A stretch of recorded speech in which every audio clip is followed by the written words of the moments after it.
Basketball, football, baseball. From Division I to Division III, it's time for College Sports Weekly with Don Macholis and Dan Underberg on the Wisconsin Sports Radio Network. I got a packed house yelling, bring them out, bring them out. I'm a hot girl yelling, bring them out, bring them out. All the dope boys yelling, bring them out, bring them out. Cut the black day yelling, bring them out, bring them out. Mic check, 1 2 1 2. You want to be? All right, welcome in College Sports Weekly as we are live from the Wisconsin Sports Radio Network studios. We are powered by the Potawatomi Sportsbook. Don Wachilis along with Professor Dan Underberg, Charlie Usen, guiding the ship as he always does each and every Saturday as we make our way through the next couple of hours talking about a lot of football already this time of the year, coming off of the Big Ten Media Days.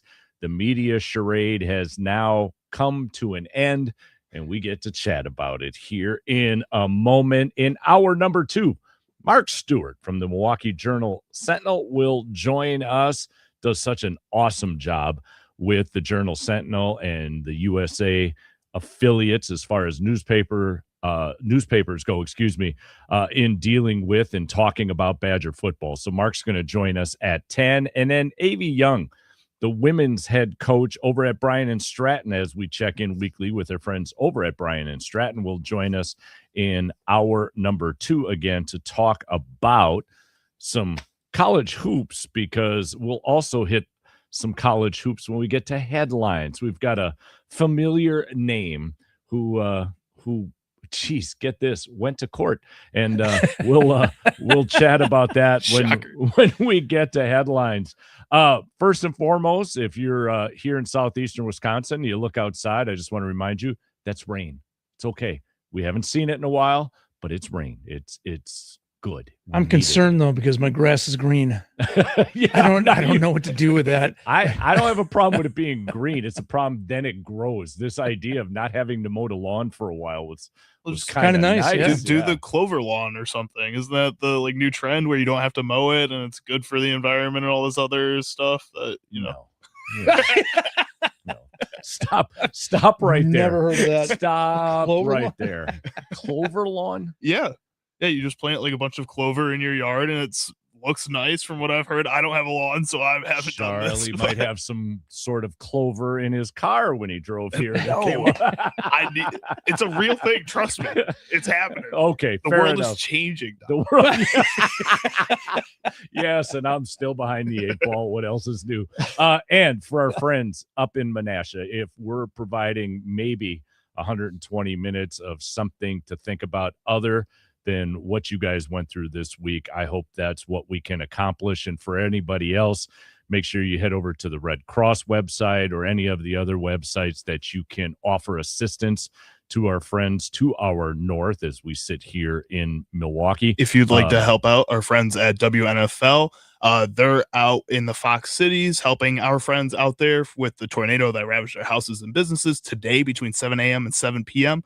Please make food and supply donations at the Green Bay East Festival Foods or the Festival Foods in Oshkosh. It's Operation Valley Strong. Find out more details at wisportsradio.com. We have an article posted on the front page there. You can go on there. There's a clip of Sparky talking with different firefighters from the area. Dave Hero was on the Wisconsin Sports Wake Up Call yesterday. So any opportunity that you can to either drive out there, spend a day, go to the Air and Space Museum while you're out there. That's one of my favorite places in Wisconsin. So spend the time out there or just go online. There's a link on there to donate that. Absolutely. Way too. Good job, Charlie. Thanks for providing us with that. And we'll make sure we provide that a couple of times throughout our broadcast so that we can help out. Also want to remind, or I shouldn't say even remind, tell everybody next week, Dan and I get to go on a field trip. We're going to be at the Wisconsin State Fair. Yes. They're letting us out. We'll be broadcasting live from the fair next week and the week after, as many shows here at the Fan will be doing during the week. We get to go on a field trip on Saturday. So let the fun Is it going to be too early for fried food at 9 a.m.? Never too early Never for too fried early. food, Charlie. Never too early. Something will be dunked in batter, deep Put in fried. a stick. And put on a stick. Yep. Or a spork. Or a a spork, spork, one of the two, and we'll go from there. So with that, let's get into some college football as we got to the Big Ten this week. And with that, obviously, Luke Fickell took the podium and talked about a number of different things. Charlie, this will be number one on the hit parade. First and foremost, he talked about changes that are taking place, whether we see it or not. It's happening in Madison. Over the last 9 months, there's been a hell of a lot of changes. And to the naked eye and to the fan, I don't know that you could see them all. But to the people from within the program, meaning the players, the coaches, the people that are really close to this team, have seen and felt a difference throughout this entire program. And I'm standing here today in a lot different place than I was in the last 3 years. And I really do mean that. Now, I don't have all the answers, and I'm not saying that we're someplace far off from where we have been, but what we are much different in is our leadership. And about 9 months ago, midway through a season, there were some things that started to happen, and we could have gone one direction or the other, and we were in a really tough situation. But there was some youth within our program that really started to grow and took over in a way that was really, really healthy for us. And we had a group of veteran leaders that kind of understood what was happening and saw it and embraced that as well. And it's really, over the last 9 months, put us in a position that is far, far different than we ever have been since I've been here. I don't think that we are breaking news to know that Luke Fickell is on the proverbial hot seat. But there was an energy about him, Dan, this week during the media scrum, we'll call it that, where, you're bouncing around, you give your little spiel, you get your 8-9 minutes, and then you move off and get interviewed by the Big Ten Network, and you get the little scrum of local reporters. We've got a cut of that coming up in a moment. But there's an energy there. And at first I couldn't, is this nervous energy? Where are we coming from? But the more I've listened to Luke Fickell and others this week, there's a sense of optimism that I didn't necessarily see coming. And quite honestly, I think it's a bit refreshing getting ready to get this season underway, kicking things off, obviously, on that Sunday night at Lambeau Field against Notre Dame. Well, I'll put it to you this way. It's nice to hear that energy, because the last 2 years, he sounded more like a CEO than a head coach. Yeah. And it's nice to hear.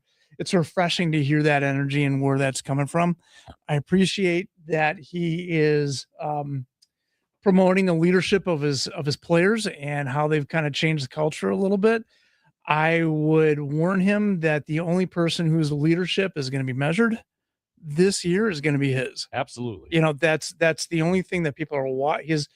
His cheeks are firmly on the hot seat, and this is a good first step, right? And I do believe I kind of hear the same things that you guys are hearing. It feels like there's a group of people now that really want to get on the football field, put on the pads, put on the helmet, and start practicing. And let's see what the work in the off season is going to produce. And the crazy part about this is, and I've heard and seen some things on another station locally where the statement was made, I'll give Luke Fickell a pass for the last 3 years. Yeah. Going into this I heard that too. And to that, squash it. He gets no pass, because what happened, I get, is a manifestation of the fact that the Badgers did not want to spend money or didn't understand where the new college landscape was. And because they weren't able to spend money, there's at one point, I don't know if it's in one of the sound clips or not, but Luke Fickell talks about, we had certain athletes we couldn't even get to show up, like guys we wanted to recruit that were like, yeah, no, we're good, because the bottom line in what today's college landscape is money, that wouldn't even go to see Madison. That's changed. And that's changed over the last year, where now suddenly, with new leadership, with the idea of donors now stepping up, everybody now is ponying up a little bit more. And the reports out of the Athletic that we've got a roster now that's worth about $25 million, which puts it at least in the realm of where some of the other Power 4 programs are. However, what I will say is this: when Coach came to Wisconsin and wanted to implement his version, I'll say, or the idea of this air raid type offense, when you know what Big Ten football is, when you know what SEC football is, don't give me Big 12, Pac-12, Conference USA offensive schemes that you think are going to work. And we used to laugh and talk about, well, it's Don Morton all over again. Please don't let it be Don Morton all over again. We don't want to run the veer. But it ended up being that. And I think, yes, were they not spending the money that they needed to be competitive? Absolutely. But he allowed, through his hiring, that offensive coordinator to come in, and knowing that if you don't have the money to spend and get the type of athletes that you need to run that offense effectively, then you don't run the offense. I think there are a lot of high school coaches that really have almost two sets of offenses going into a season.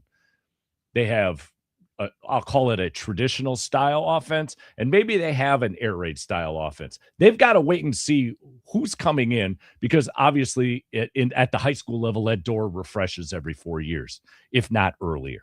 And you then base your schemes on the talent that you have. And I think, I hope I'm not speaking for you, Dan, I think we talked about this in the fact that you're trying to take a square peg, pound it through a round hole, because you want an offense run that Longo brought with him, and you don't have the talent to do it.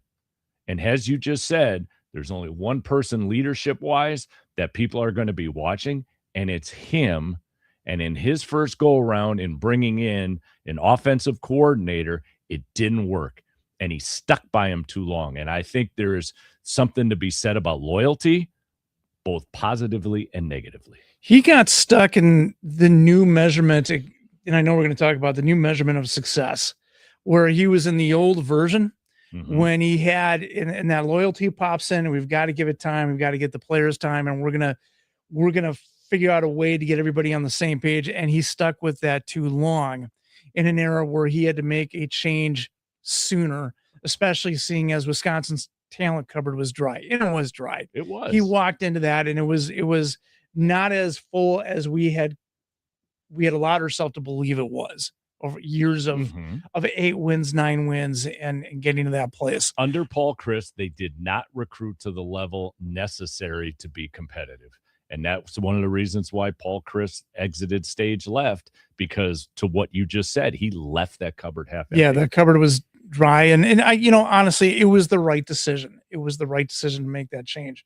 But when I look at Luke Fickell, giving him a pass for the first 3 years, well, man, that is really hard to hear. That's a hell of a grace period. That's especially since this program has fallen so far underneath this tenure. And again, it had to be rebuilt. There are levels that had to be rebuilt, but how it was gone about not focusing in state, and not deciding how you wanted to treat your quarterback room and building along those lines. Again, I get that the quarterbacks were hurt, and that was just a crazy time in Wisconsin's football history that you could not hold on to a quarterback. What gets me is that you didn't have a backup that could come in and do the job, even minimally, a guy that you could build and you can grow. And that's where I think the fault is. You found a guy that you thought you could run with for 3 years, or 3 guys for 3 years, and then they get hurt. Not your fault. Not saying that it is, but then through the process of pushing all your chips into the middle of the table with one guy for one season and ignoring the fact that there are people that have to be developed in case something goes wrong, that's the issue that I've had with it. Luke Fickell's tenure right now is judged on offense. Okay. What we lose over the course, especially last year, is how good the defense was. They were very, very good. Absolutely. And I think it's going to be the defense, especially early on, that could keep them in my glass half full scenario of a good game at Lambeau Field. It's going to be the defense that can keep them in position to keep it close, and maybe fingers, toes, whatever cross that we could get a win from that. It's the idea, however, again, as you were talking about, they went all in on a specific quarterback or two without developing, and still the fact that you You had Phil Longo, and I've said this, Dan will roll his eyes like, oh, gosh, he's going to tell this story I again. can't wait to All hear right. it. But it was the Oregon game of 2 years ago, standing on the sideline. It was the Friday night or Saturday night NBC game, nationally televised. They were in it. They had a chance to have one of the biggest upsets at Camp Randall in heaven knows how long. That student section hung around, which they haven't really done over the last couple of years because the game was there for the taking. And I'll never forget coming out of a timeout, they go into the huddle. We call another timeout because the quarterback had no idea what the play was. You just came out of a TV timeout, and the look that Fickell shot Longo down the sideline, like he stepped on the field and looked, and Longo would not look coach's way. He would not look coach's way. How do you come out of that? Again, there has to be a responsibility for the people that you've brought in. Now, I think since then, Tressel has been great on the defensive side. I think we've done some things as far as not only bringing in talent with this new quote-unquote $25 million roster, but also coaches that I think, again, understand what Big Ten football was, and to what you had said earlier, not Conference USA. Let's go to number 2 there, Charlie, and this is Coach kind of alluding to what it's like now to compete in a new era. You can't continue to grow and compete if you can't be in the realm with what everybody else is doing. And I hate that. And some would say, this isn't what you signed up for, is it? I mean, no, it's not. But you know what? I don't like it. I don't love it. But you know what I hate a hell of a lot more? Is freaking losing and not being able to compete. And that drives me a hell of a lot more than not liking, the money you got to raise or the amount of money you got to pay. Like, it is what it is, right? And so I'm going to continue to find ways to do it. And if there's something else that I need to be able to do to make sure that we're in the realm to be able to compete, well, then, like I said, when I said all in, it's in everything. Shout out to Riley Yoke out of Madison for providing that audio in the midst of the small table scrum, as I like to call it. There's been, whatever that evolutionary process is, Dan, an awakening in Madison about what it's going to take to be competitive. The new building either has or will open up on Wednesday. The new practice facility is getting ready to cut the ribbon and let the guys go in there and do their thing.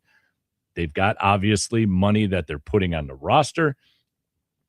I get the excitement now because I think maybe Luke Fickell feels like he's got guys now that can compete where he didn't have it the first 2 years, and understands, like the rest of the university, he's taking it upon himself in that little question and answer period about, I'm not a fan of this, whatever the case may be, however it was phrased. I don't want to re-articulate what was just said, but it's this level of understanding now that I think from top to bottom of what it takes in today's Division I landscape to compete and potentially be successful. Kellner Center. Just looking over that. When does that open? Sorry, Charlie. It's okay. I just closed it. I got to double check now. No, that's okay. We'll come back to it. But what I'm looking for is, you said level of understanding. I would adjust that. I would edit that and say level of acceptance, and doing that and saying, okay, this is my job now. This is what we have to do. And part of that acceptance, not just only in Luke Fickell's world, but in the football program world, is the idea that you can't ask the coach to do all this stuff. Now we have a GM and we have someone that can kind of take on the role of what your payroll is going to be. Yeah. Sorry, I don't know that I'll ever get used to that, of what your football payroll is going to be, and looking for the talent in the quote unquote free agent market that you may be able to bring over in the next season or the following season. Just that acceptance that's there, and then they have to be there. And for all the good that the new, and it's called the Kellner Center, right? Practice starts August 6th, so I would assume Wednesday would be the day. Okay. So for all the good that the Kellner Center is going to help it, just to clarify, is going to do, then at the same time you're all excited about this, and then you've got Notre Dame opening up another $100 million practice facility and locker rooms and all these different things. The part of the acceptance that has to come with Wisconsin, and I said this maybe a year ago, is deciding just how much they want to be all in. Absolutely. Because, and where that fits in kind of the ethos of being at the University of Wisconsin, how much they want to be all in. Because just when you feel like you've got your ducks in a row, there's Notre Dame. And then after that, it's going to, pick your university. It'll be Michigan, because Michigan's going to improve. And Ohio State's, just the patch values alone that are going on these jerseys. We're really excited about what we've got for Culver's and the fun that we had about that 2 weeks ago. And then you realize, what the Notre banks Dame's are getting and or giving. Yeah. And it's just crazy. So you're always in compete mode. Now you're always in spend mode. And that's just where Wisconsin has got to be and decide how deep they want to be into it. Well, and that goes back to administration as well. We've talked about this ad nausea as well, where there was this disjoint between the administration, that being chancellor and president of the university, and what needs to happen at the athletic level in order to be competitive, which then ties back in to what the professor was talking about. At what level do we want to be at? What level do we want to compete at? Because now it's financial. Yes, it's important to recruit. Yes, it's important to bring in the Wisconsin kids, the Midwest kids, to fill your roster. But in today's world, it's also about the transfer portal. Let's do number 3 here, Charlie, before we get to a break, as Luke Fickell talks about measuring success. Look, there's a piece to this thing that we know damn well we've got to play a hell of a lot better. And you can just take it from the old Nick Saban's. Like, there's a process to it. Quit focusing on the results and making sure that we're getting back to the process. And a part of that is just in the offense. Like, look, we're going to do what our quarterback can do best.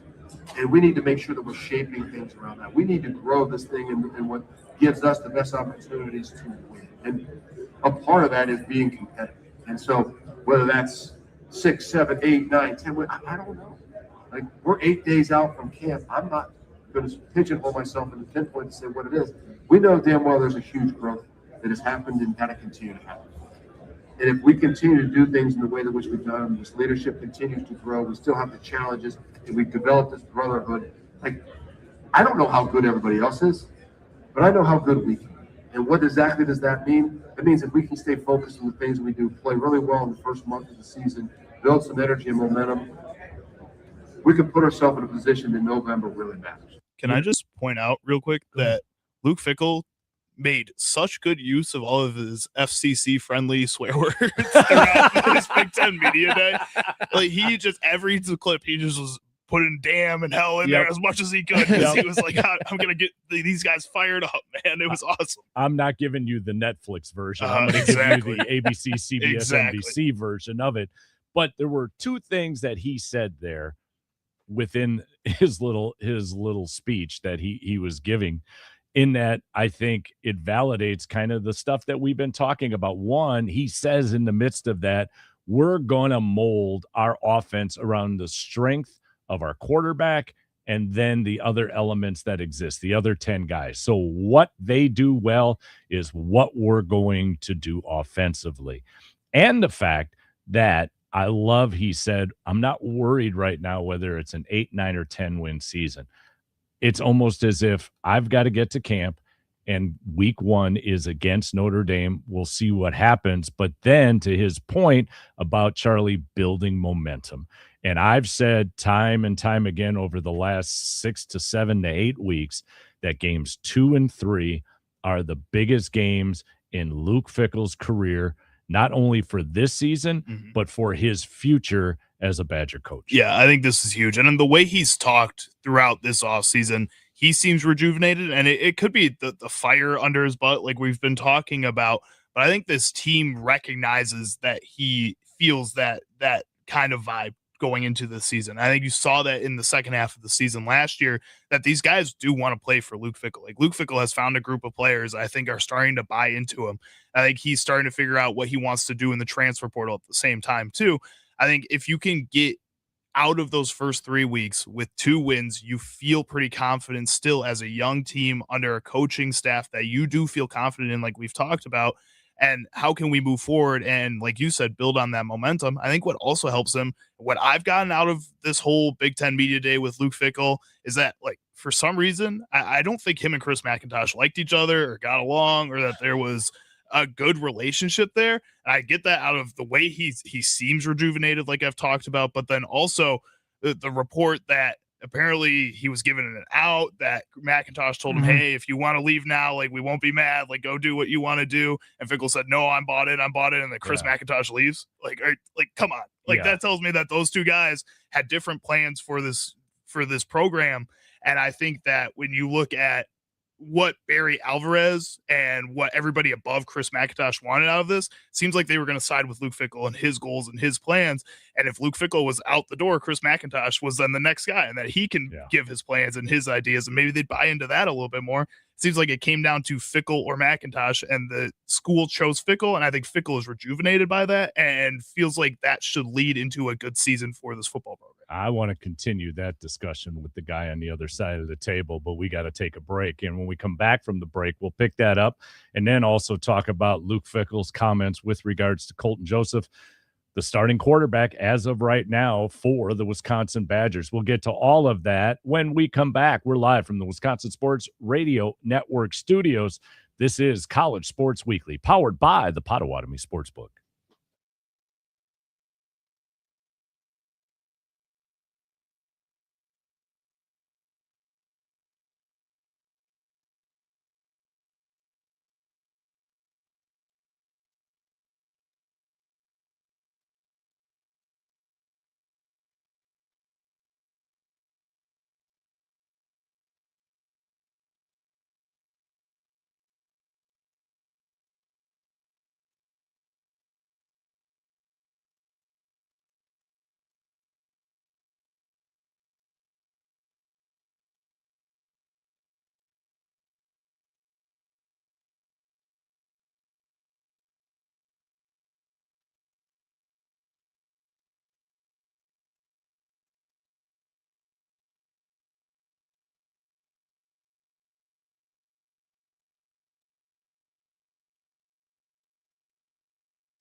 welcome back in. It's College Sports Weekly, live from the Wisconsin Sports Radio Network studios, powered by the Potawatomi Sportsbook.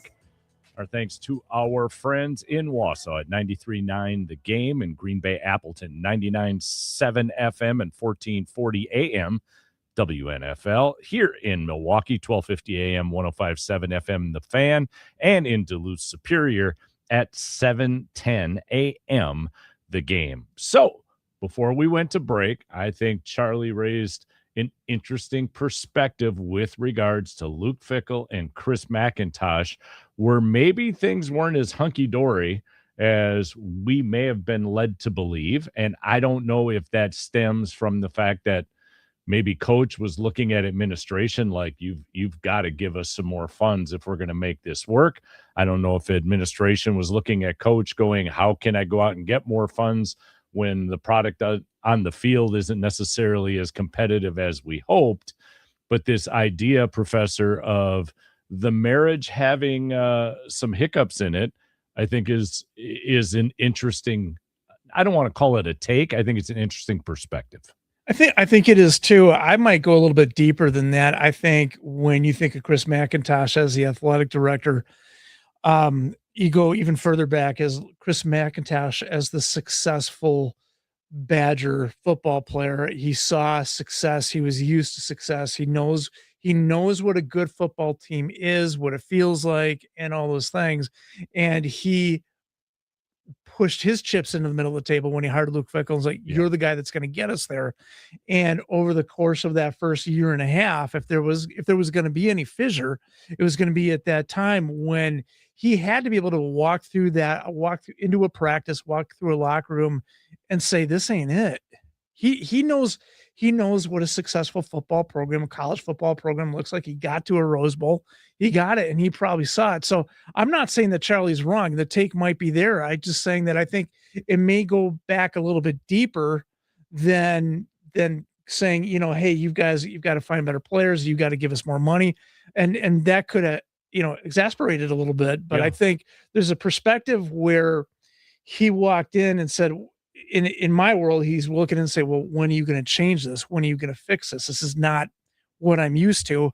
And it just never got fixed during, in this case, McIntosh's tenure. And I think both of you guys probably together have hit the nail on the head in the fact that not only as a player, Dan, but here's a guy who spent an enormous amount of time under Barry Alvarez, in essence, training to take over, and all of the success that took place under Alvarez's tenure, knowing what was out on the field. And again, to reiterate what you had just said, walking through the locker room or watching what was taking place, watching as you and I sat last year, 2 years ago, whatever it was, when they played Northwestern. Mm-hmm. And by the end of the game, there were 3,000 maybe left in the stands for the final 4 or 5 minutes. And they were all wearing purple, with the exception of maybe some Badger parents. Right. Everybody else had already decided, let's get down on Regent and see what we can do to numb ourselves the pain, after what we had seen take place. One more here as far as a soundbite goes before we get to headlines to talk about, and that's coach's view on Colton Joseph. This is courtesy of the Big Ten Network.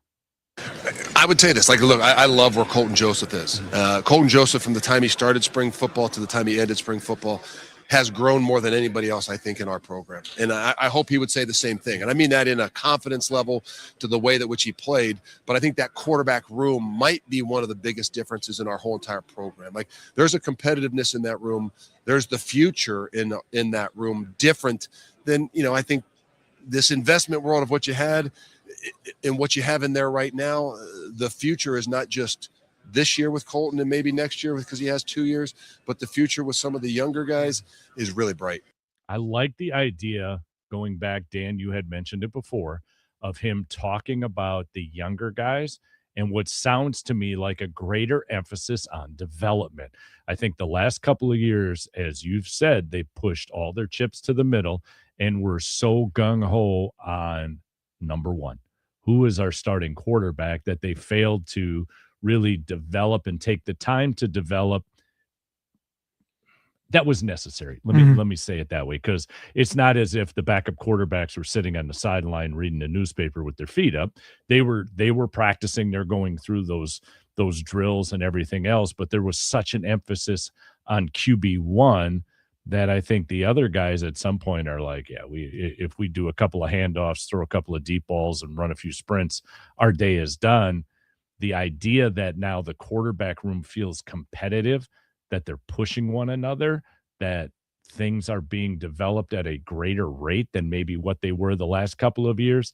That's another piece coming out of media day with the Badgers that has me excited getting ready for the upcoming season. I think part of that has to go with an intentionality of how he's approached recruiting, both in the free agent side and in the high school side a little bit. Sitting down and not, I don't think any coach walks in and necessarily guarantees, playing time unless your last name is Manning. I don't think you do that, but I think now there has been an intentionality by the staff, by the recruiters, by Coach Fickell of saying, yeah, we've got our quarterback right now, but this is going to give you 1 to 2 years to really grow and develop. And we are going to take you seriously. We're going to go in there. And I don't get the sense from the previous 2 years that those were part of the narrative, working into the quarterback room that they had, because at some point you saw guys basically say, to hell with it, I'm out. This is not working. And some of that you can say to yourself, well, you weren't that good. Okay, I get it. But again, you weren't developed the way you needed to be developed to be that emergency quarterback coming in. You just weren't prepared. So I think there is an intentionality to do that. I would caution just everybody that, what we're talking about, it feels like we're going back to that place of before NIL and saying we can have these measuring systems of how we're developing people and doing all that. Tell that to James Franklin. Well, this is we're still in the NIL area, yes. And where it's going to be, if you're not ultimately winning and winning the way we want you to win, you're still going to go in spite of anything you can do to develop people. The idea, Charlie, of that intentionality within the state of Wisconsin, within that quarterback room, I think though says a lot, even if those quarterbacks end up leaving. Because you can develop all you want. You can do some of the things that Dan was talking about and saying in a year or two, you're going to be it. But if somebody else steps in and offers X number of dollars and says you have an opportunity now, these guys can leave at any given moment. Now, if that person leaves, goes to school X, has success because of the development that they received at Wisconsin, in today's world, I think that's as good of a PR message that you can have for young guys coming in, knowing that I'm going to be developed. Now, whether or not I have an immediate shot at being a starter, we'll have to wait and see. But at least I know I'm going to be coached up so that if I get to the end of the season next semester, whatever the case may be, and know that, all right, I don't have a shot to be the starting quarterback, I can jump ship, but my skill sets have been advanced. We haven't seen quarterbacks come out of Wisconsin who have jumped to other schools and suddenly set the world on fire. So I don't know, is that who we're recruiting or how we're developing? Yeah, I think it's probably more of how they're developing in my mind. I think I get what you're saying. It's a good recruiting tool for maybe parents. I think at some point to say my kid is going to come here. That's a great I think point. when you're talking to an 18, 19, 20-year-old and you're telling them, hey, listen, this guy, yeah, he was good at that school, but he was here for 2 years before this. Those guys look at that and say, well, no, he was good at that school and he sucked here. He got benched behind 2 other guys that also weren't very good. I see that and I go, well, no, it was that school that did that. You can try to tell me that it was you guys, that you figured this out, that you worked this out. But until there's consistent success with that, and until you get guys to succeed at your school too, I think you need that part of it. When you look at Joe Burrow, for example, people don't talk about him being at Ohio State for 3 years before he gets to LSU. Mm-hmm. He brings that up sometimes because I think he does give credit to that type of development that he got at that school, but it's always he's an LSU quarterback. That's what it was that 1 year. Russell Wilson was a Wisconsin quarterback, even though he played at NC State all those years before that. I think that those types of things, you need that success at your school still too, in order to sell that moving forward. And I just don't think this Badgers team has been able to develop guys, whether it's in 1 year, 2 year, 3 years. enough to the point where it's recognizable to everybody else outside. That's a point taken. So I'll stand down, I'll lick my wounds, and we'll do headlines when we come back after a break as we make our way to the top of the next hour. Defeated. God, listen to his voice. I don't know why you guys are laughing at me. We think this is funny to pick on the bald guy on the other side of the table, but go right ahead. Top of the next hour, remember Mark Stewart from the Milwaukee Journal Sentinel will join us. A.V. Young, the head women's coach at Bryan and Stratton, also will join us on the talk and text line. But before we get to the top of the hour, we'll do some headlines, and we'll do it after this. We are live from the Wisconsin Sports Radio Network studios. It's College Sports Weekly, powered by the Potawatomi Sportsbook.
your radio. It's the headlines. Tell me, have you heard it? Headlines. Read all about it, baby. Headlines. Headlines. All right, let's get to some headlines as we make our way to the top of the hour. Regarding the top of the hour, we'll be joined by Mark Stewart, reporter for the Milwaukee Journal-Sentinel. He'll be joining us at the 10 o'clock hour. And then at 10:20, A.V. Young, the women's head coach at Bryan and Stratton. So we'll do our weekly check-in with Bryan and Stratton and talk to A.V. Young as well. But let's get to some news and notes. So one of the things we learned coming out of the Big Ten media days is that Gideon Utica, I hope I'm pronouncing his name correctly, is looking as if he will not be cleared to play for the Badgers. And unfortunately, anyone else, the running back for the Badgers last year in the Indiana game, who was carted off in a stretcher. One of the guys that when you read the articles and listen to some of the sound bites within the news, sounds like he's just one of those teammates that everybody kind of gravitated around. So it's unfortunate that his football career has come to an end. Here's an interesting one, Professor. We haven't talked about the courts all day long, but I got one for you. So close, Charlie. Former Wisconsin Badger guard A.J. Storr Oh, yeah. has been granted a temporary injunction What? against the NCAA. What are we talking about? Storr and a number of other athletes were seeking a fifth year of eligibility after all the new rules came down. And according to On3, Storr has won the battle and will be allowed to play basketball for the 26-27 season. It will be interesting. He has never repeated at a university since his college career began. Will he move on, Daniel? Yes or no? Yeah, I think I've already seen that he's not going back to Ole Miss. This is what he does. Yeah. And, he's allowed to do it. That's Yep. one of the things. But I looked at that list and like, okay, here's a question.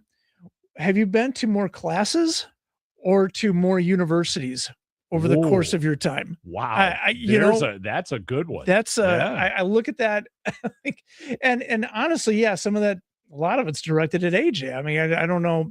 You are using the system as it is set up to your advantage. I get that, and I don't fault, but it's how does a court look at this case like an AJ Storr and then say, yeah, you should get another year?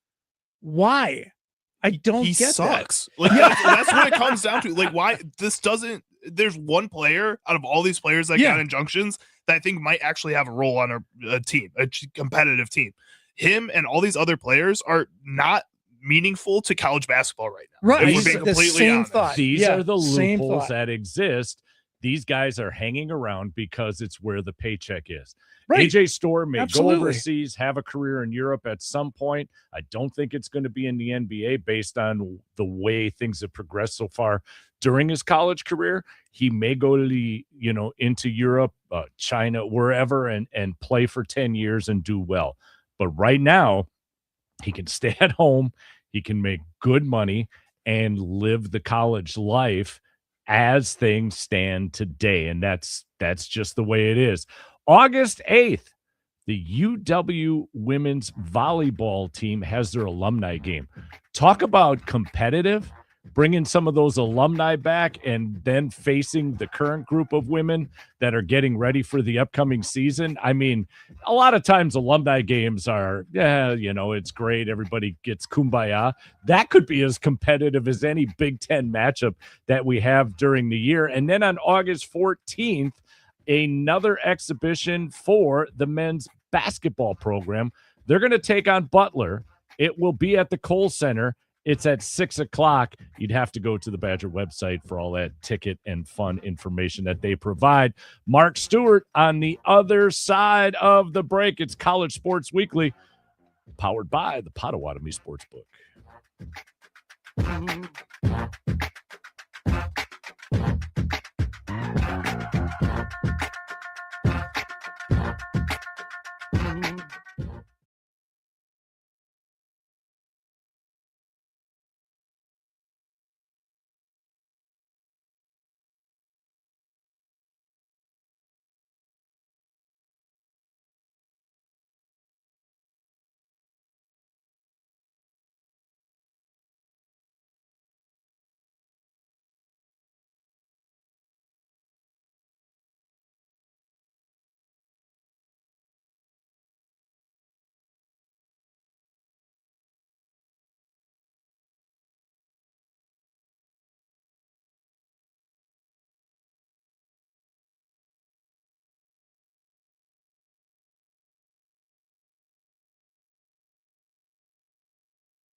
basketball, football, baseball.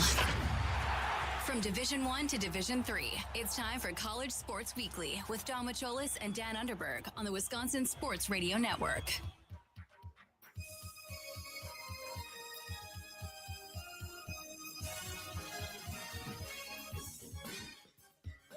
Welcome back in hour number 2 of College Sports Weekly. We're live from the Wisconsin Sports Radio Network studios.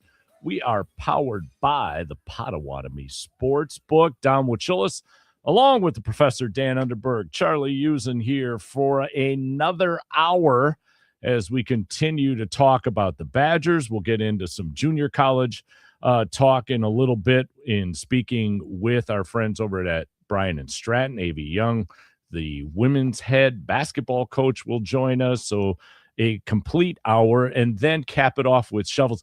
I'm giving out a shovel today, Dan, that it's going to be on the positive side to someone who I never thought I would issue any sort of accolade I know who this is going to. as far as a shovel goes, but I had to this week. I had to, because before Mark joins us, and Mark Stewart hopefully will be online here in just a moment to continue our conversation with regards to the Wisconsin Badgers. I found it hysterical over the last 2 weeks, the way the Big Ten and the SEC, the way the commissioners had to down the other to boost themselves, to tout how great of a conference they were. I love it. It was driving. This is NASCAR and football. It was driving me nuts from the perspective of this. We're counting on these two putzes to figure life out with the two biggest conferences in college football, to figure out some sort of cohesion to make this thing work. And I got 2 weeks of, well, we have a deeper conference. Well, we've won more championships. Well, we've done this. Well, we've done that. It boggled my imagination. So with that, let's get to the Nicolay Law Talk and text line and bring in the writer from the Milwaukee Journal Sentinel. It's Mark Stewart. Mark, good morning. How are you, sir? Hey, I'm doing okay. Hanging in there. How about you guys? We're doing great. We appreciate you taking some time on a Saturday to join us here on the show. And we've been knee-deep talking about the Badgers coming off of Media Week. And I think, thank goodness, it's almost over, because that dog and pony show was getting a little old. Once we got through the Badgers, like, I was good when the Badgers were up there, but some of the other stuff that was taking place, I was glad it was over with. But just from an overall perspective, Mark, what was your take with Luke Fickell, the Wisconsin Badgers, and what we perceive to be a lot more energy from coach going into this season? Yeah, I mean, I think it's kind of what I saw from Fickell there is kind of what we saw from him during spring ball, where, just kind of re-energized for the off season.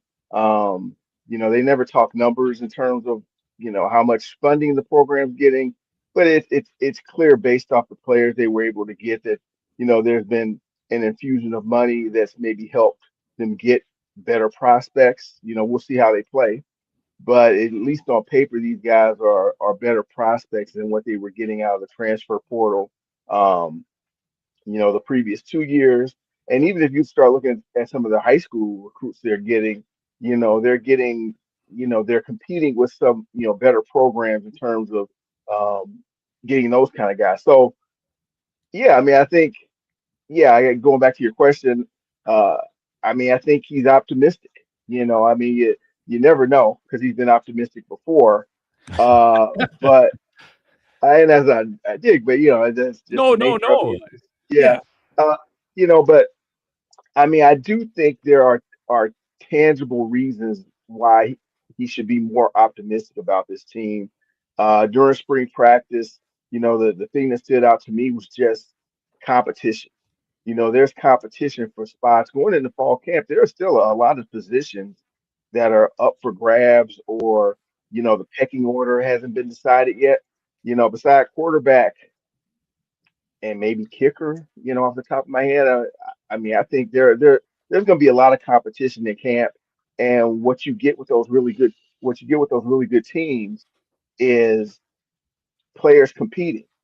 And then all of a sudden that they kind of push each other to a different level, and I wonder how much Wisconsin's been able to experience that these last couple of years.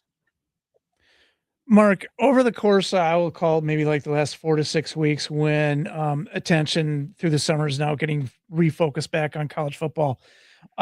You see different predictions over the course of time of how Wisconsin's season will end up. I've seen everything from 8-4, 9-3 to kind of the 6-win, 5-win areas. What particular position group do you see that you think can help Wisconsin get even to like the 6 or 7 win threshold, rather than finishing like 5 or 6 win threshold? I think the key position for Wisconsin is they got to get that offensive line straight. They got to get back to winning games in the trenches, and kind of controlling the line of scrimmages. It's not sexy, it's not exciting talking about linemen, and a lot of people don't understand kind of what they're doing out there. But that's kind of where it's got to be. Eric Mateos has come in, and again, it looks good so far. The work he's done with the line, and those offensive line coaches, they're kind of a unique bunch. They bring a lot of swagger, a lot of personality to the bunch, and that's Eric Mateos, and I think it's kind of rubbing off on the guys. So, one, I think offensive line. Two, you got to keep the quarterback healthy, but the quarterback room is deeper. That's the other thing. If you look at last year, Wisconsin finished the season with Carter Smith as their starter. And this year, honestly, he's their fourth quarterback. And honestly, last year, he was probably their third or fourth quarterback too. But injuries pushed him into a position where, he's got to be out there playing. So I do think that the quarterback room is deeper. But going back to your question, I'm going to stick to the trenches, offensive line, defensive line. Those are areas that really kind of set the tone for a team, and even last year's defense, that defensive line set the tone for a pretty good defense, actually, that just kind of was overshadowed by how bad, the offense was. We're talking with Mark Stewart from the Milwaukee Journal Sentinel on the Nicolay Law Talk and Text line. Again, you can find Mark's work, especially with regards to the Wisconsin Badgers, on JS Online. Mark, one of the things that you talked about in a recent article when you were kind of looking at some of the keys to what could be a successful season for the Badgers was at the cornerback spot. Now, defensively last year, the Badgers were pretty stout, with the exception of their pass defense. That would be an area that really needs to be shored up, for lack of a better way of saying it. Do you have hope with all of the competition that's going on and the things that you've seen as far as spring ball goes, that the defensive backs can step up and play at a higher level and really then solidify, again, what was a pretty stout defense last year? Yeah, that's definitely going to be a position that I'm going to be paying close attention to in fall camp. And it was another position where, if you look at the top 4 guys at cornerback, it's hard for me to say who's going to be the starter. And I could envision a situation where you're rotating, you're rotating guys, which is something Wisconsin hasn't been able to do on a wholesale basis for the last couple of years. If you look at the snaps that Ricardo Hallman was playing, these last 2-3 years, it's crazy. It's like 600, 700 snaps. He was rarely getting off the field. But with this year's group, again, it's just competition. And if you look at, I kind of touched on the higher investment that football appears to have received. And you look at the cornerback room, and the guys that get out of the portal are, former 4-star guys who maybe in their first year or their second year, things didn't work out like they wanted to at their former school. Javon Robinson's the guy who comes from Missouri. He was a starter. He was a starter there. No, he came from Arizona State. I'm sorry. He comes from Arizona State. He was a starter there. Played in the playoffs a year or two ago. Eric Fletcher's another cornerback. He's from Oklahoma State. he's got starting experience. So I do have some hope there. I do see some competition there, and the key is, okay, if somebody's not playing well, you can always put someone else in who might not, on that day might be hot, or it might just be a different matchup that works for them. I really like what they've done there. And like I said, I can't wait to see what they do, and maybe they can start making some plays on the ball, create some more turnovers. Other side of the football, quite honestly, a side of the football position group I'm completely unfamiliar with right now because it feels like there's been so much transition. Is the wide receiver room? What's the competition looking like there, and who do you think Joseph is going to be throwing to? Yeah, again, it's a similar. I don't sound like a broken record, but a lot of competition on that side. But I do see, Mhm. I think at the start of camp, you're going to see guys like Chris Brooks, and Tyrell Henry and Eugene Hilton, who were here last year, who are, they had pretty good camps, and at the end of camp, they were running with the first unit. Those were the first guys going out. But after that, they got a lot of guys that came through the portal. This guy from FCS, Southeastern Louisiana, Jalen DiMaggio. He finished strong. Um, Zion, uh, yeah, there's so many names. It's like I'm That's what missing I'm some of saying. them. It's hard to keep You know, up. that's Yeah. the thing. They got this guy Malachi Coleman, who he finished the spring. He was injured, but he was a guy who 2-3 years ago was a guy who played in Nebraska, and he was playing as a freshman, a true freshman. So there's some talent there.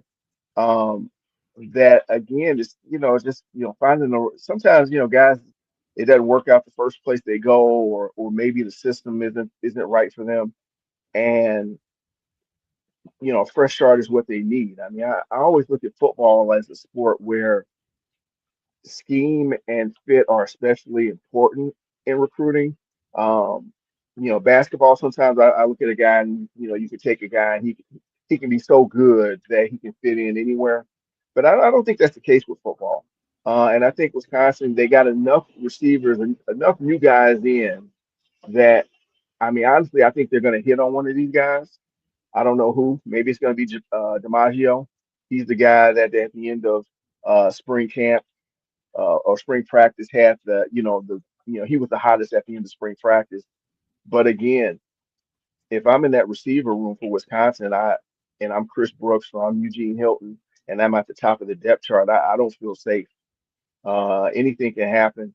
And given where this football program was last year, especially on offense, I don't think anybody should feel like, hey, I'm a returning starter or a returning contributor, and hey, this is my spot to lose, because it can go the wrong way real quick if you have that attitude. And honestly, you got a bunch of hungry guys coming in looking for fresh starts, and you never know. That's going to be the fun of this camp. It's going to be interesting to see what the depth chart looks like.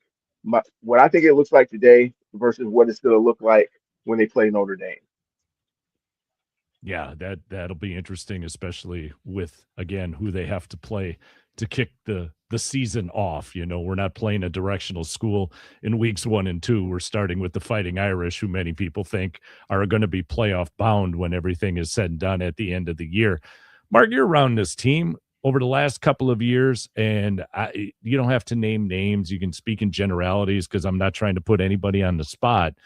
But you just talked about the fact that, in football, it's as important to have the players to match the scheme.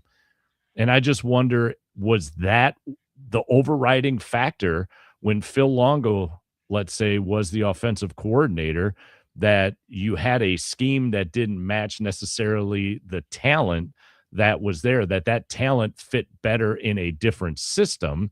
And that just set the pace to put this thing back a couple of years, which now seems to be pointed in the right direction, heading in the right direction, which has given a lot of us optimism going into this 26th season. Yeah, I mean, honestly, if you look at those Longo years, the fact that he didn't finish his 2 years shows that it wasn't the right move. I mean, I looked at that move as kind of like either right or wrong. I looked at it as kind of like a home run move. Like it was either going to work really well or it wasn't going to work. And with the struggles that Wisconsin had at quarterback, honestly, we never really got a chance to see what it could do fully.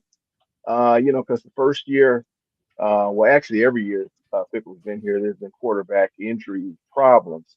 Um, but the first year, Tanner Mordecai, who was a guy who was actually a pretty good quarterback, played a year in the NFL with San Francisco, but he gets injured for like 2.5 games.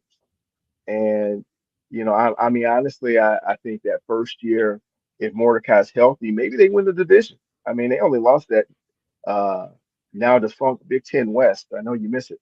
Uh,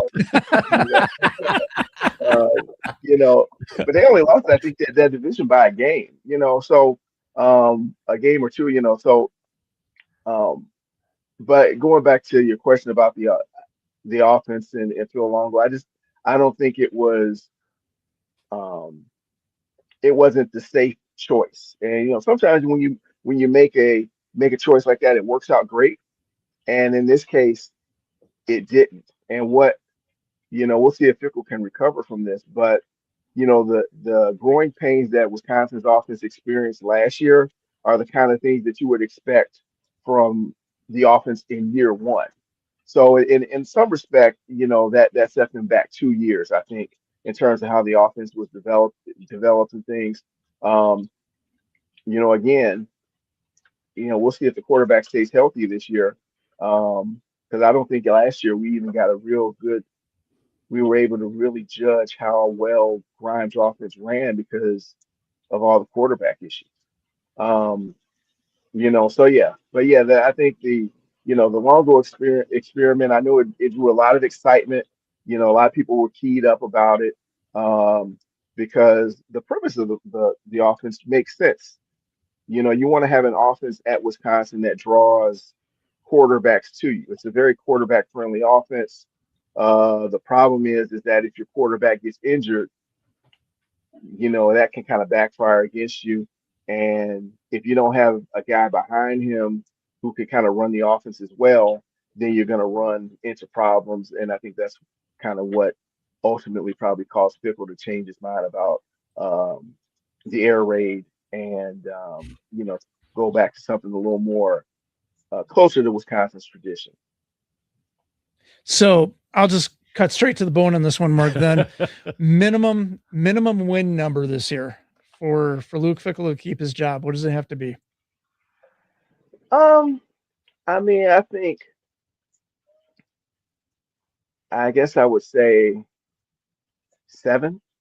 Okay. I mean, I think if they're 500, that might be a tough sell. I mean, I do think the way their schedule lays out, 7 wins is reasonable. But now this is the thing that we don't know. And, with the new AD coming in, is how much, when the new AD looks at Wisconsin's finances as a football program, is he going to say, oh, maybe they didn't get a good shake these first couple years, and this year, which might be a 7-win year, for example, is a better indication of what they can do with better support. So that's kind of the thing we don't know. College football is so screwy right now. It's like everybody's got different, they got like everyone's got different budgets, and it's like nobody's playing with the same rules, and it's like I don't know. It's someone who follows the game, it's hard to figure out like, okay, what you really don't know how well someone's doing until you actually know their finances these days. And we're not really privy to any team's finances because for whatever reason that stuff gets kept under wraps, and now it's got some legislative support so that we don't know finances. But I do think that if they put together a 7-win season, I mean, I think that shows solid progress, especially with the team that might be young in a lot of spots. But we'll see. I guess it depends on what 7. You can't get blown out by Iowa. Maybe get the axe back. Those things might really help. You know, get fans excited about the direction of the program again, and simply just competing. There were just too many games, 3 games last year where they just weren't competitive at all. Mm. And I think Wisconsin is they're supportive people, and they want to see their teams put forth a good effort and at least put forth a good fight. And when you're losing to Iowa the way they lost last year, and the way they lost to Iowa 2 years ago, and the way Minnesota came in here a couple years ago and beat up on the Badgers on their own field, um, those things don't go well. So, but yeah, I think if they get 7 wins with a young team, that might be enough for Fickle to, uh, for them to stick with the coaching staff. Mark, appreciate the time. We're up against a break. Thanks for jumping on this morning. And as the season gets underway, hope to get to talk to you a few more times as we make our way through this 26 football season. Yeah, hey, thanks for having me. You guys have a good day.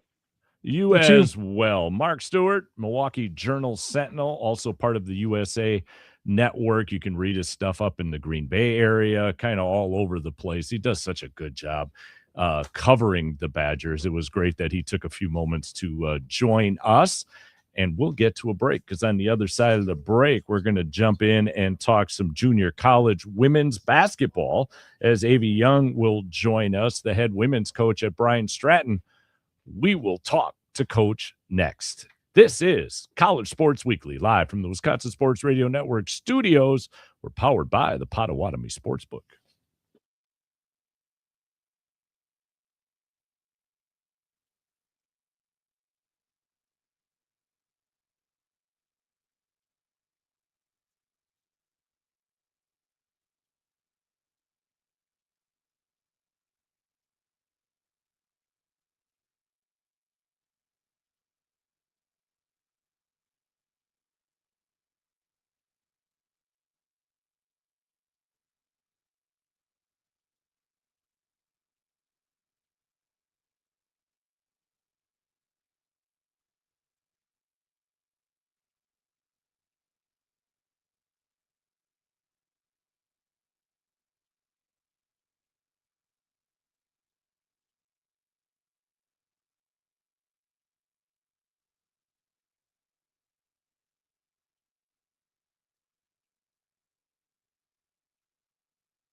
Welcome back in College Sports Weekly. We are live from the Wisconsin Sports Radio Network studios, powered by the Potawatomi Sports Book.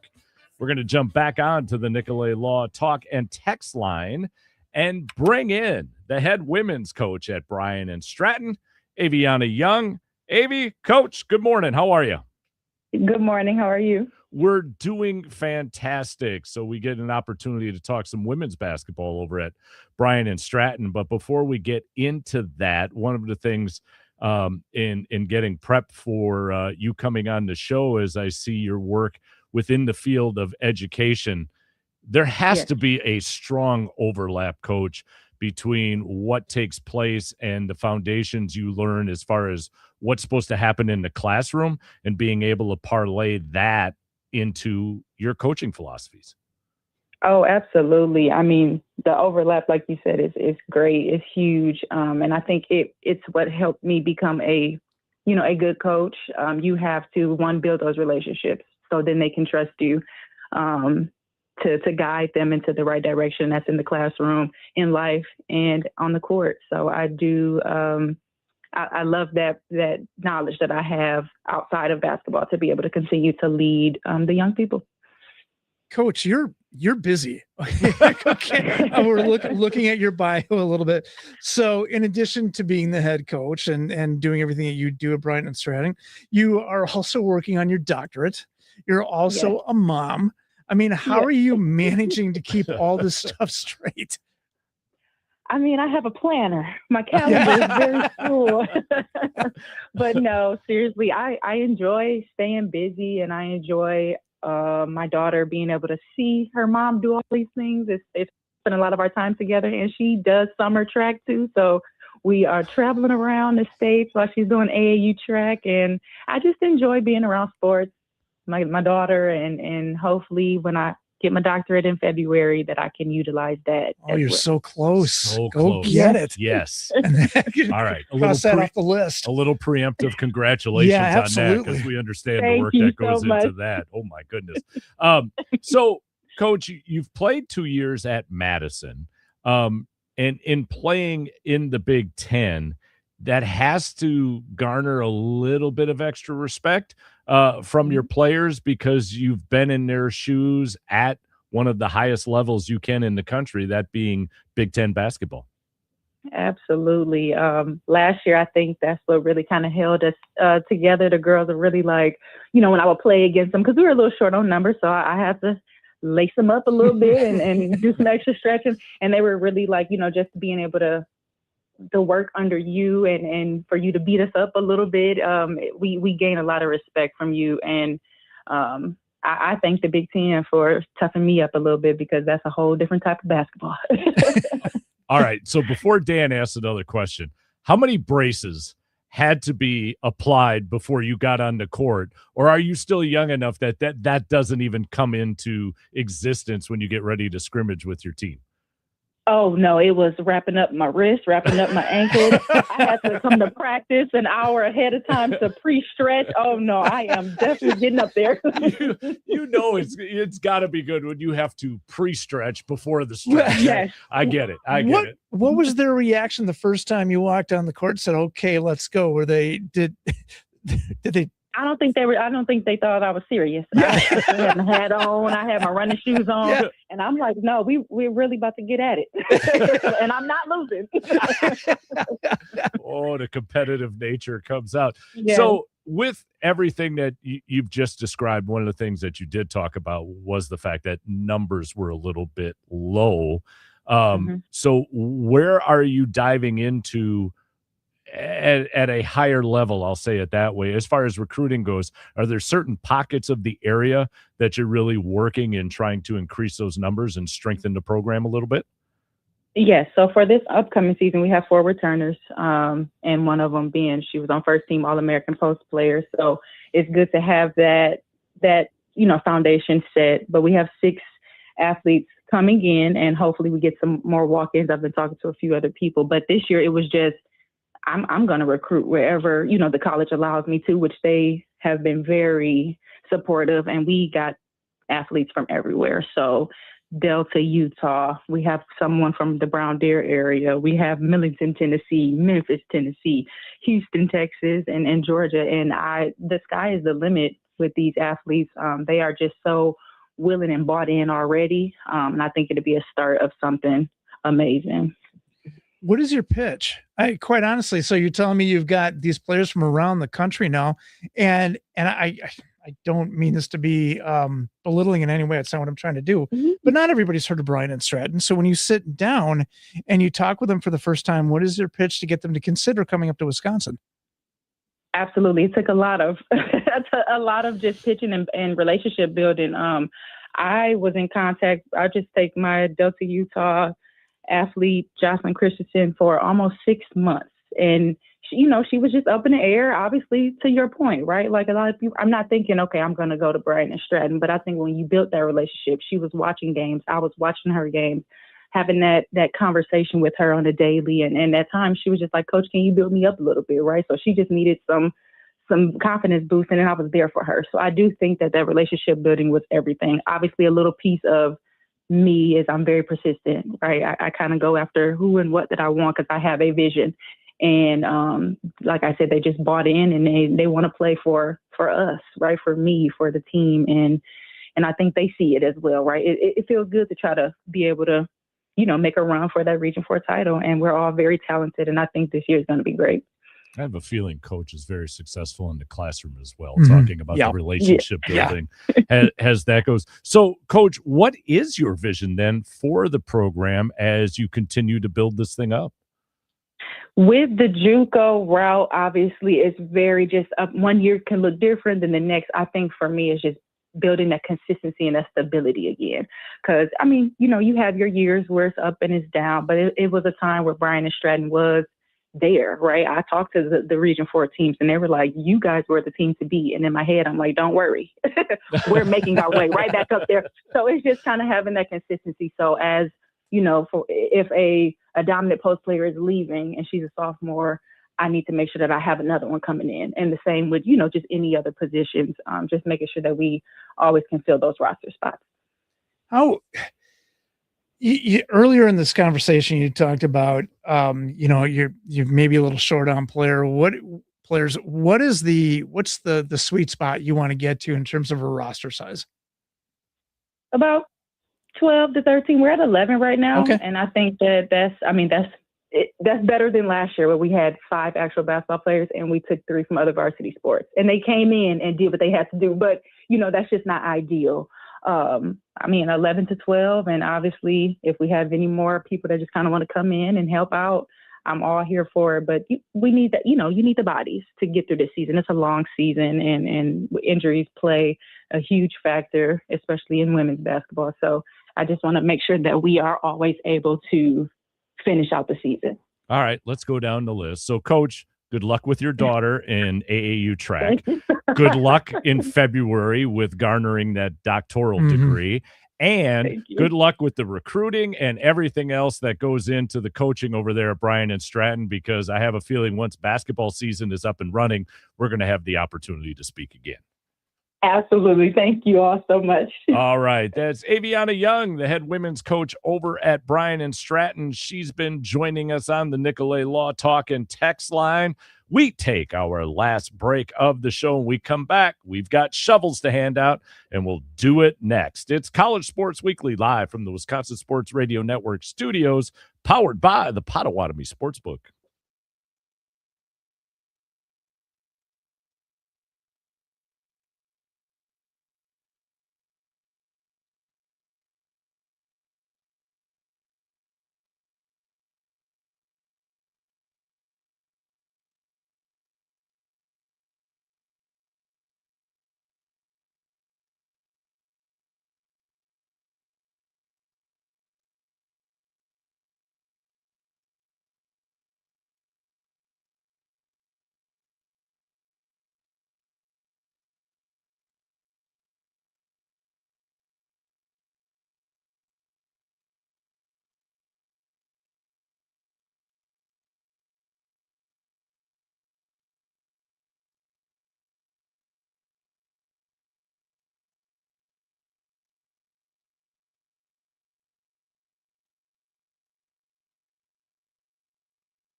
know what? I want to shovel the funk. I want to shovel the funk. I want to shovel the funk. I feel like shovel the funk. I got to shovel the funk. You want to shovel the funk? Do you want to shovel the funk? Then go ahead. Go.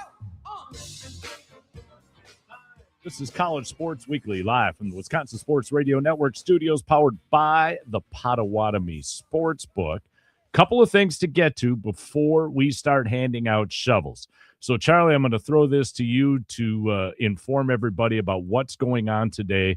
So if people can, they can help out those who were devastated by the tornado damage that happened in the Menasha Appleton area. Yes, sir. So let's help out our friends in the Fox cities as they recover from that tornado damage that ravaged their houses, their businesses, just awful damage up in that area today between 7 a.m. and 7 p.m. So it's been going for about 3 hours. They were doing it yesterday too, filling up a bunch of trucks. Please make food and supply donations at Green Bay East Festival Foods or the Festival Foods in Oshkosh. It's Operation Valley Strong. Find out more details at wisportsradio.com. Again, that post is right on the front page of our website. Click on there. There's lots of lists about what you should bring, what you shouldn't bring. There's some things that aren't as useful in these situations. So to make sure to just kind of get it down to a number of things that are needed at this moment right now. You can also donate online if you can't make it out that area. But also go take a drive. There's lots of great things to do out in Oshkosh in that area. So after you help out, make a donation, do what you can, go and spend the day in a great area and help them out a little bit. No, absolutely. And the one thing that we can't forget in situations like this is it gets out of the loop as far as the news cycle goes.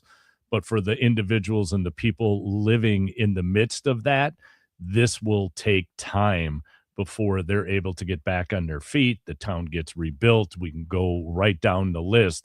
And just because it leaves us on our news cycle doesn't mean that everything is okay. So this is going to take a while, and the more donations that we can get, the better. Now, my friend on the other side of the table is also in the midst of raising money for a walkathon that he and his daughters are doing. So, Dan, I want you to talk about that for a moment. Yeah, please. the girls and I are going to be walking in September up in Door County for it's called the MS Challenge Walk on behalf of kind of fighting multiple sclerosis. We will be doing that. It's a 50-mile endurance walk, and I don't know if you say you're looking forward to it, but it's, I'm looking forward to spending time with my girls. There you go. And putting that all together. But we are doing that to raise money on behalf of anybody that is struggling with that stupid disease. I shared that, my wife is dealing with that as well. And money like this stuff, like even, $20 can make a significant difference in terms of the level of care that they can get or tools that they can use to just for mobility and things like that. So if you are open to doing that, then please feel free. You can just go to my Twitter account, X account, whatever you call it. And it's just at Dan Underberg, and just check it out. And if you're willing to do that, that's fantastic. And I will put out that plea again. Yeah, please help the folks over in Menasha. Mm-hmm. They need your help, and wherever you can find it in your heart to assist anybody, because there are so many different needs out there. Yeah. Maybe it's raining outside. You're not going to do what you were planning on doing. Maybe take a half an hour and find that spot where you can help someone or help some cause to do that. Our cause today happens to be Menasha, or happens to be the MS Challenge Walk. We'll leave it up to you what you can do. Absolutely. Well said. Well said. So with that, let's pivot and hand out some shovels. I have a little bit of a soundbite for the shovel that I am about to hand out to someone that usually is the brunt of some sort of sarcastic joke when I hand out a shovel. But this time, I got to give him his kudos. This is Brett Bielema, the head coach of the Fighting Illini. Something that was said during Big Ten Media Week. They have, opinions, and obviously they're going to draw the Big Ten, SEC, and all that goes around about that. But to sit in a room with both of those guys, I think with Tony and the vision and experience that he has, and to be in the room where Sankey, I know he's got to protect the SEC, and they kind of want to live in 2005 forever. But I think the forward thinking of where we are in college football is an awesome thing. So I love the fact you had to throw a little dig that the SEC still wants to remain in 2005 to pound their chest and remain relevant. Again, the way those two conferences went back and forth during their media weeks, respectively, it was just so childlike, a bit entertaining, but it also did get a little bit old. So with that, I pass it over to you, Professor. You have a shovel, my friend. Yeah, I do. And I've been going back and forth on what I want to do in this one, but it kind of, you got me there, Don. And I'm going all in with Kirk Cignetti.